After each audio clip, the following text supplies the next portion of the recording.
West Edmonton Mall in the late 1980s was something of a spectacle, to say the least.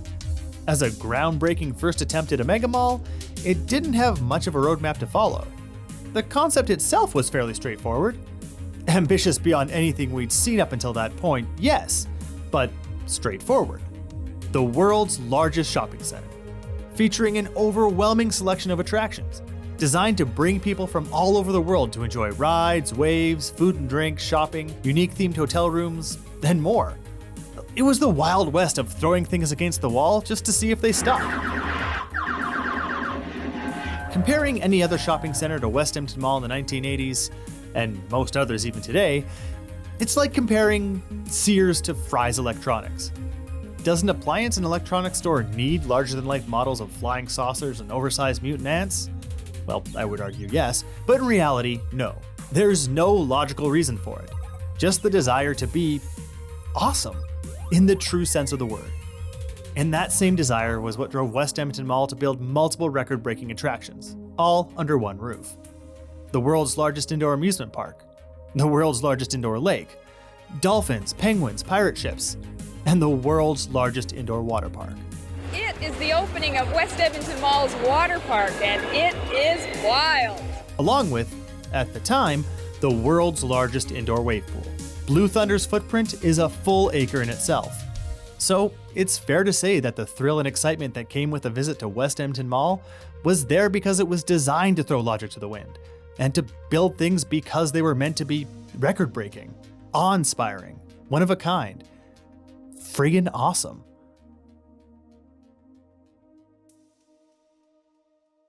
It was right around this time that a man from New Zealand was touring Canada with a very interesting and new type of traveling thrill show. I'm Andy Brito, and I built the bungee jump at West Edmonton Mall. We might all know what bungee is today, but in the late 1980s, bungee jumping was somewhat of a new phenomenon, especially in the context of the general public at large. Bungee was very, very new, worldwide attraction, and people said this is just too radical, too dangerous, and it was really because a lot of people didn't know anything about it, so it scared the hell out of them. I mean, it's very different now, where it's not as rare as it was back in the 90s. The plan was actually to go right across Canada and just do stunt shows and what have you, but then we got booked to do a show for the Edmonton Eskimos, which we actually did. And then we had a pre-production meeting with the West Edmonton Mall to do a 4-day show. And basically, after about an hour, the general manager said, "Would you like to stay and set up a full-time attraction?" And so, just like that, his traveling stunt show was put on hiatus, and planning began on West Edmonton Mall's latest and greatest attraction. At the time, we thought it was going to be a lot easier building a platform off the rafters inside the wave pool there. But after consultation with the engineer that actually had designed the wave pool, he decided that the capacity of the roof was going to be a little bit too much strain, which I still don't believe today was the right decision. I also knew that, to build a freestanding tower, it was going to be a very expensive process. There was lotteries funds available for new tourism attraction in Alberta at the time. So we put together a proposal. Luckily enough, they basically approved it. And then once we were given the grant, there was quite a lot of furore around it. Some of the local people didn't agree that the government should be giving money to bungee jumping, basically, and it was such a new and crazy idea back in the early 90s that came up against a little bit of opposition, but it was too late. We'd already been granted the money. So I think it took, from that original meeting, we were probably looking at about 18 months to design the tower and then build it. And it was built by a steel company out of Edmonton called Wayward Steel, and I had the full support of their general manager. In the end, what was constructed was the world's tallest indoor bungee tower. It began operation in 1991. Wild Gravity was a cool name at the time that I thought would fit well. I mean, we could have called it Alberta Bungee, but it just didn't have that ring. Customers would register at the kiosk out in the mall concourse before being brought inside the World Water Park and up the tower for their jump. This is in March 2003 while visiting my cousin at Edmonton. We were about to enter the water park, and when we saw the counter for the bungee, we essentially dared each other to do it. Neither of us had ever done bungee jumping, so this was a combination of both excitement and anxiety. The tower itself was accessed via a stairwell connected to the second floor balcony, which overlooks the water park. And unlike the Bungee Tower, the balcony itself is an original installation. It was unveiled along with the rest of the World Water Park in 1986. Its original purpose, other than being a daytime lounge area, was to provide summertime access to the roof of West Edmonton Mall. Yet, both of the balcony's original purposes were short-lived. Eventually, it found its calling as an access point to the Wild Gravity Bungee Tower. It had all the feeling of a nice observation tower until you looked at the open gap in the railing and realized you just paid to jump from this. They asked if you wanted to hit the water or not, and if you wanted the waves operating or not. I chose to hit the water with the waves going, of course. People in the water park started to cheer when I stepped up the edge and the count started. I heard the cheering get louder when I jumped.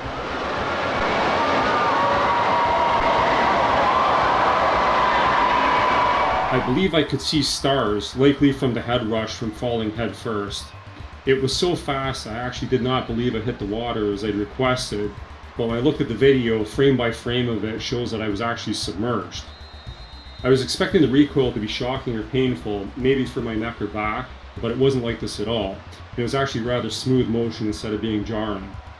And then that was really the big thrill over, and now it was just elation that you lived. After leaping from the tower, jumpers would briefly dangle in place just above the water, waiting to be retrieved by an employee who would row out into the wave pool in a small inflatable boat. It wasn't a big logistical nightmare, but there was a few things that we had to iron out along the way, putting a safety net at the end of the pool, having an inflatable raft in the pool to retrieve jumpers after they were finished. It's fair to say that it was a well-received and popular attraction in the years after it opened. Wild Gravity was enjoying a steady stream of guests seeking to dive from the tower. Probably 6 months after opening at West Edmonton Mall, I went out to Spain and I opened one in Sevilla for the World Exposition in '92. It was the first extreme games were held down in Providence, Rhode Island. And we sent a team down there and they won. They won the bungee jumping section, which involved doing some tricks off a tower crane and what have you, which was it was a huge accolade for us. While his team ran the original installation at West Edmonton Mall, Andy opened other bungee operations in the Bahamas and Bali, before eventually moving into Australia, where he makes his home today. West Edmonton Mall, things were going okay, but the lease was very expensive. We were just getting killed. Any money so we were making up there was going towards our lease, and that was extremely high. So, financially, even though it was very, very popular, it wasn't sustainable. So, and that's when we pulled out of the lease, and I believe another company took over. And that company was the mall itself. After Andy's original lease ended, the Wild Gravity Bungee Tower became property of West Edmonton Mall. The tower belonged to me, but it was on the property of West Edmonton Mall.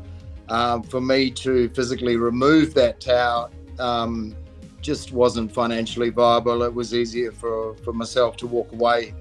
The mall operated the Bungee Tower in the World Water Park for about 7 years. The name Wild Gravity was dropped, and the attraction became known as Blue Thunder Bungee, an ode to the acre-sized Blue Thunder wave pool, which the bungee platform towered over. Then, in 2005, the operation was taken over by a new company, and once again the attraction changed names. This time it became Center of Gravity. My name is Jared Kolodnicki, and I operated as general manager for 2 years at Center of Gravity, and then the opportunity came up, and I purchased it from the owner. It's got an interesting history, that company, actually. So when I got into it, there was the bungee trampolines that people may recall were outside kind of the entrance to the water park. I don't know how long they were there. They were probably there for at least a good, maybe even close to 10 years. I don't know, maybe not. Trampoline was kind of a bungee assisted trampoline. So you'd get a harness So you get this assist in jumping, and so you could jump, I got at least a good solid 15 feet, if not higher. I mean, I had some staff that, during the downtime really pushed the limits of the systems. One could say, with confidence, that the most memorable piece of Center of Gravity was its main attraction, the bungee jump. Not only was it the feature presentation of the business, but the tower still stands here today. Beyond the Bungee Tower and the trampolines, which existed front and center in the mall area, there were still more attractions which operated as part of the Center of Gravity experience. There was a zip line existing off of the tower. If you're looking at the tower, then to the right, you'll see there's more blue steelwork that goes across, and there's two little gates. So there were two zip lines that went the length of the wave pool towards the slides. And again, I never did that ride, and I never operated it because we shut it down before I got there. But you'd zip across and then get winched back. And to this day, I've never heard of any zip line working in that fashion. It was very strange. So perhaps destined to fail. And sadly, fail it did. The zip line was only in operation for a very brief time, along with its cousin, the King Swing. With the King Swing, we had the Bungee Tower, jumpers jumped to the south, and then the King Swing, there was a smaller little section here, and you'd be set up in a harness that you'd lie down on. Then the swing you'd just be let go on a large cable that was attached up in the roof and just kind of do a big swing. I don't know the dimensions of it. I mean, maybe the cable was about 30 feet or something like that. So, I mean, it'd be a bit of a thrill. When I came to Center of Gravity, the business was not running terribly well, and it was basically on the brink of going bust. So the owner that I worked with, he really streamlined things, and so the King Swing just didn't make sense. After the closure of King Swing and the zipline, the tower operation was able to bring itself back into financial viability. The trampolines, they were done when the mall decided to put in Ropes Quest in that same spot. Today, Ropes Quest can be found in Galaxyland. But before it moved here, its original home was directly outside the World Water Park windows, where it was operated by West Edmonton Mall as a standalone, separate pay attraction. And when it was brought in, it displaced the trampolines which existed as part of Center of Gravity. So that's when we kind of lost that section of the business and could focus more on the fancy stuff. So I operated as general manager for 2 years, and then the opportunity came up, and I purchased it from the owner in December 2009. Under Jared's management, yet another attraction was launched at the Bungee Tower. The climbing wall was on the north face, the north side of the tower, and went all the way up 86 feet to the top. I mean, never had a chance to really get going as much as I'd hoped. The idea being that you'd climb up to the top of the tower, then you'd meet your bungee jump master who would get you onto the top of the tower, bring you over to the bungee jump, and then you'd jump off the tower that you just climbed. So I was hoping to do that. Never happened. But we did get operating. We had a couple groups going on, and the main thing is we kind of had a speed climb challenge. So if you could do it in under a minute, then you'd get a free bungee jump. At least I think that's what it was. There's some quick people out there, and yeah, it's definitely possible. I mean, if you're gonna make a challenge like that, it's gotta be like, a certain segment of the population's got to be able to do it. You don't want to make it impossible. But it was a really nice wall, and even my experienced climber friends, you get a sense of exposure there, and it was a very unique position, being at the end of the water park. Once you're halfway up, in about that 50, 60 foot range, and then there's a bungee jumper that flies right next to you. It keeps you on your toes and makes your palms sweat a little bit, because you realize, oh wow, this is a really weird position to be in. Over time, operating the Bungee Tower naturally led to improvements there as well, namely with the jumper retrieval system. There would be a little dinghy going out, and I think you'd see that in a lot of outdoor sites. Makes a lot of sense. But then we have the wave pool. That's why the retrieval system changed. We would lower you down, and the retrieval person would bring out a rope on a pulley, would clip into a carabiner that we had on a butterfly knot, and then you would just pull them in. After years of process improvements and efficiency gains, the bungee operation was able to safely and comfortably handle up to 10 jumps per hour. And they even had some celebrities drop by for a jump. Oh, Rick Mercer came that one time with Daniel Smith. Yeah, good old politician visit. We had some members of Green Day. The Pauly Shore jump was hilarious. He signed up like his buddy comedian for a bungee jump who, like, reluctantly. But I didn't know about it yet. And then I'm just sitting there waiting for retrieval. And then I looked to my right and there's Pauly Shore. I'm like, what? And his buddy's jump, I mean, he didn't follow the instructions entirely, I don't think. But there's also that random element to bungee jumping. Anyway, while he was flying off the tower, the cord got under one leg. So he's by the waist. And then so on that first rebound, he just like rotated a full 360 degrees. But it was right at the rebound and it happened just so quickly and off he goes. And the reaction, Pauly Shore was laughing his ass off. I was laughing so hard. I mean, the comedian pulled off a comedic bungee jump. I mean, he couldn't be more fitting. Totally fine. We did not have any injuries. If you did a bunch of flips or tried to do some sort of tricks or something, or maybe landed a bit funny, the webbing of the harness would, give you a bit of a rope burn, but injury-wise, nah, injury-free. The jump was a terrifying and thrilling experience.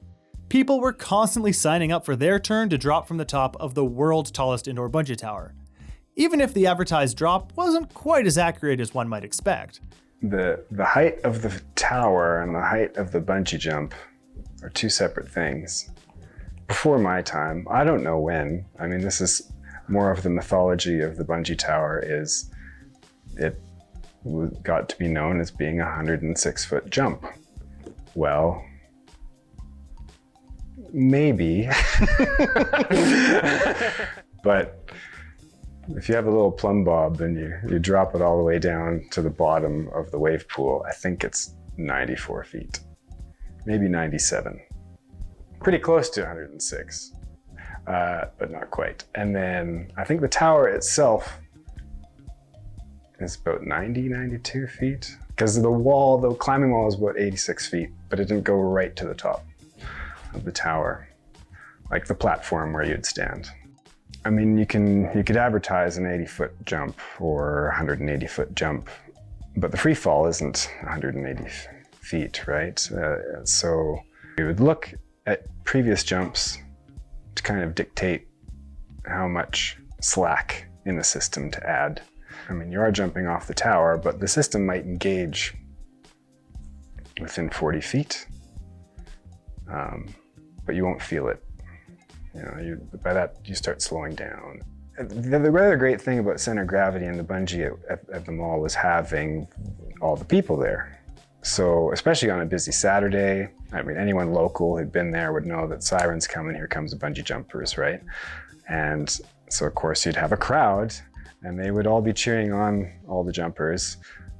So that added a part to the excitement. And of course, if there were anyone jumping by their waist, or tandem jumps, which were always by their waist, then you could get dipped into the water. Either just touch it with your toes, or we could really dunk you in there. It was not uncommon to have people just go straight, disappear under the water, and then you'd see them later on retrieval and their hair is totally dry. And you're just, how is that possible? But I think, you displace enough water that, I don't know the fluid physics of it, but it definitely happened. Even like big tandem jumps, they'd come out soaked, but then their hair was still dry. I'm like, I don't understand. Whether you called it wild gravity, Blue Thunder Bungee, or center of gravity, the Bungee Tower at West Edmonton Mall was an iconic attraction. Nearly a day couldn't go by where you wouldn't see someone leaping from the top of the colossal structure. Even if you weren't partaking yourself, watching a brave soul take that leap was endlessly entertaining. Very much like the raging rapids behind it, it seemed like an irreplaceable mainstay at the World Water Park. It felt like such a perfect fit. ideally placed at the end of the Blue Thunder wave pool, almost as if the space, built only 5 years earlier, was made with this thing in mind. But sadly, it seems that many good things must indeed come to an end. And on April 7, 2013, the Bungee Tower at West Edmonton Mall did just that. It was very shortly after this date that the SkyFlyer zipline opened in the World Water Park. Don't get me wrong, I like SkyFlyer. It's a lot of fun, and it's tame enough that even I, who admittedly hates heights, can certainly enjoy it. But it's just not the same. Nor does it come close to being as extreme as a bungee jump. It was an extremely exciting chapter of my life. I had a lot of great staff that I worked with, and it was a great team. Center of gravity was a really wild job, you know, I mean, especially, and being in Edmonton, being in the mall, it's quite surreal to have your average day of work as you go to this climate-controlled, huge, tropical place, and then coach a bunch of people to jump off a big tower and get really scared, and then you walk out from +30 to -30. I look back at not only the achievement of building, you know, this indoor bungee jump in West Edmonton Mall, but, you know, also the great people that I met. The Canadian people were just awesome. I just loved my time there. I wasn't so keen on the cold weather, but that was just part of the experience. Just want to say thank you so much to the people of Edmonton, you know, for very, very fond memories. Will I jump again? Absolutely. I even thought I'd probably jump at the World Water Park again, but I kind of put it off, and ultimately the bungee jump shut down, and that's how it stands now. The tower is there and abandoned. It's hard to describe what the bungee years at West Edmonton Mall meant to Edmontonians, but most would associate it with truly an epic era of Edmonton. It's the biggest mall with the biggest water park and the biggest bungee tower. It was really a special time. And so, the next time you're crashing through the waves at the World Water Park, stop and think back. Remember the rooftop patio and the trampolines, the zip line and the king swing. Remember what it must have been like to ascend the tower and look down over the world's largest indoor water park. Reflect on all the people who brought it to Edmonton and how they put together one of the most amazing attractions in our city's history. Remember the world's largest freestanding indoor tower. Whatever name you want to call it, remember the bungee jump at the World Water Park.